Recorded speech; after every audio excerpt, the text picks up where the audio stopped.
En solo días se erigen rascacielos, vías férreas nuevas atraviesan provincias enteras y hospitales se construyen en cuestión de días. Parece irreal, pero no es magia. Hay razones reales detrás de esto, y hoy vamos a desglosar esas razones de una manera simple, honesta y fácil de seguir para que entiendas por qué otros países no tienen la misma velocidad entre la planificación y la construcción. Primero, si China realmente construye a un ritmo que sorprende a la mayoría de los países. Su red ferroviaria de alta velocidad se extendió por todo el país en poco más de una década. Ciudades que ni siquiera existían hace 20 años ahora tienen horizontes llenos de rascacielos, autopistas y aeropuertos. La escala y la velocidad son inigualables. Una de las demostraciones más claras de la rápida capacidad de construcción de China se encuentra en sus puentes. No solo para cruzar ríos o cañones, sino para revolucionar el transporte en regiones remotas, así se construyen a veces. Un ejemplo perfecto es el puente del Gran Cañón Huagang, en la provincia de Guizhou, el puente más alto del mundo. Esta impresionante estructura se eleva unos 625 metros sobre el suelo del cañón y se extiende casi 2.890 metros a través de un terreno montañoso escarpado. Lo que realmente sorprende a la gente es que un puente de esta envergadura, el tipo de megaproyecto que suele tardar entre 5 y 10 años en otros lugares, se haya completado en poco más de 3 años. Gracias a ello, una ruta que antes llevaba unas 2 horas, ahora se puede cruzar en unos 2 minutos. Otro claro ejemplo de la velocidad de construcción de China es el puente de Fak, también situado en Guizhou. Construido a través de un terreno montañoso extremadamente desafiante, este puente se completó en poco más de 2 años, un periodo notablemente corto en relación con su complejidad. Los trabajadores tuvieron que excavar caminos de acceso en pendientes pronunciadas, montar enormes componentes de acero en condiciones difíciles y lidiar con el clima impredecible habitual en la región. Sin embargo, todo el proyecto se llevó a cabo con una estrecha coordinación, lo que permitió que se terminara mucho más rápido que puentes montañosos similares en muchas otras partes del mundo. En conjunto, estos puentes demuestran que, para China, la construcción no consiste únicamente en conectar el punto A. Con el punto B se trata de superar la geografía, con rapidez, planificación y capacidad industrial.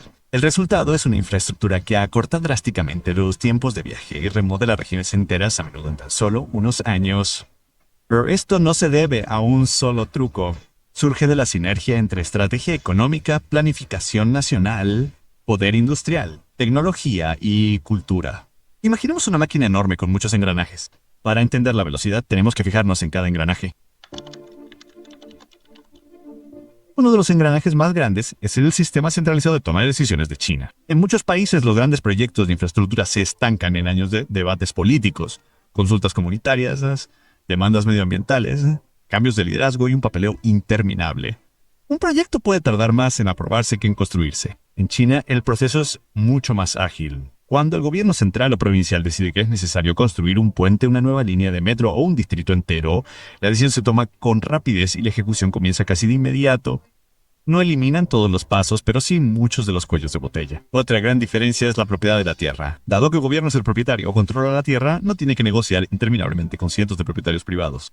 Puede reasignar la tierra para uso público y compensar a las personas directamente sin tener que pasar por años de batallas legales. Eso marca una enorme diferencia en la velocidad desde el principio. Otro factor importante es el gran tamaño de las empresas constructoras de China. Muchas de las mayores constructoras del país, empresas responsables de ferrocarriles, autopistas, túneles y rascacielos, son estatales. Estas organizaciones emplean a millones de trabajadores y cuentan con niveles de ingenieros, planificadores y especialistas que han trabajado en grandes proyectos nacionales durante décadas. Dado que están conectadas con el gobierno, se coordinan entre sí a la perfección. Un proyecto ferroviario de alta velocidad puede tener una empresa estatal que diseña las vías, otra que se encargue de las estaciones, otra que se centre en la construcción de túneles y otra que fabrique los trenes, todas siguiendo el mismo plan nacional, utilizando estándares internos similares y operando sin largas negociaciones. Ese nivel de coordinación reduce drásticamente el tiempo de construcción porque todos avanzan en la misma dirección desde el primer día. China no solo construye rápido, produce los materiales necesarios para construir rápido. El país fabrica más acero que el resto del mundo, junto con enormes cantidades de cemento, vidrio, barras de refuerzo, maquinaria y básicamente todos los componentes principales que se utilizan en la construcción. Esto significa que cuando China quiere construir un nuevo distrito, una autopista o un aeropuerto importante, no tiene que esperar a materiales importados, proveedores extranjeros ni cadenas de suministro lentas. Todo, desde el acero estructural hasta los sistemas eléctricos, puede provenir de fábricas nacionales que ya operan a gran escala. Un menor coste, una entrega más rápida y cadenas de suministro a nivel nacional se combinan para respaldar una construcción rápida. Gran parte de la velocidad de China se debe a que gran parte del proceso de construcción se produce antes incluso de que los trabajadores pongan un pie en una obra. Muchos edificios, especialmente bloques de viviendas, hospitales y hoteles, se construyen mediante prefabricación, en lugar de construir paredes, suelos o secciones estructurales desde cero in situ. China fabrica estos componentes con antelación en entornos fabriles controlados. Secciones enteras de un edificio, desde la estructura básica hasta partes de los sistemas de fontanería y electricidad, se producen fuera de la obra con medidas estandarizadas. Cuando las piezas llegan a la obra, simplemente se colocan en su sitio y se conectan, casi como bloques de construcción gigantes. Por eso, cuando ves un lapso de tiempo de un edificio que se construye en 48 horas, la verdad es que la mayor parte de la construcción se realizó semanas antes en una fábrica. El trabajo en obra es ensamblar y fijar piezas, no se encarga de su creación. Este enfoque es más rápido, más uniforme y menos derrochador. Y China lo utiliza a una escala que pocos países han intentado jamás. China también tiene una de las mayores fuerzas laborales de la construcción del mundo. El traslado continuo de millones de trabajadores, muchos con décadas de experiencia entre proyectos, genera una fuerza laboral altamente cualificada y extremadamente eficiente. Las obras de construcción suelen funcionar las 24 horas del día con equipos que rotan en turnos de día y de noche. Las tareas se dividen entre grupos especializados, cada uno centrado en una parte específica del proyecto, lo que crea un flujo de trabajo similar al de una cadena de montaje. Cuando todo el mundo sabe exactamente qué hacer y trabaja en fases programadas con rigor, el ritmo aumenta drásticamente. Otro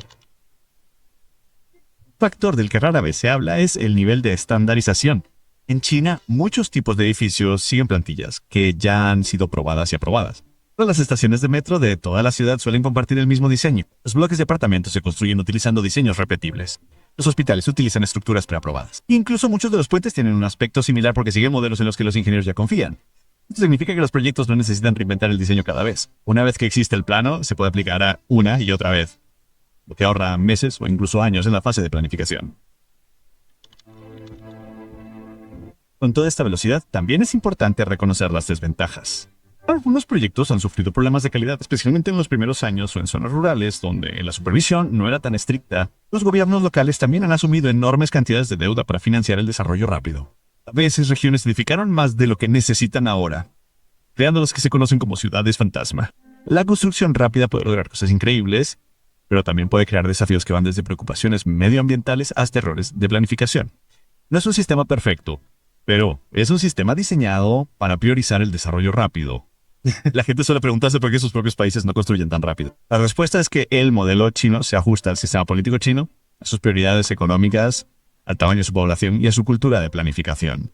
Otros países tienen marcos legales diferentes, niveles de participación pública diferentes, sistemas de propiedad de la tierra diferentes y dinámicas políticas diferentes. Los procesos de aprobación más lentos pueden resultar frustrantes, pero existen porque equilibran muchos intereses contrapuestos, como la protección medioambiental, los derechos de propiedad privada y el debate público. La velocidad de China no es algo que se pueda copiar y pegar en otros lugares. Entonces, ¿cómo construye China tan rápido?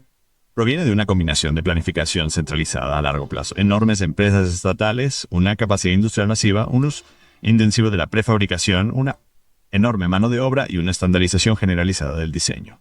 Juntos, estos elementos crean un sistema que puede remodelar ciudades enteras en tan solo años o, a veces, incluso meses. Estés o no de acuerdo con el enfoque, no hay duda de que China ha transformado su paisaje físico más rápido que cualquier otro país en la historia moderna. Si te ha gustado este vídeo, no dudes en darle me gusta, suscribirte y decirme qué tema quieres que tratemos a continuación. Gracias por ver y nos vemos.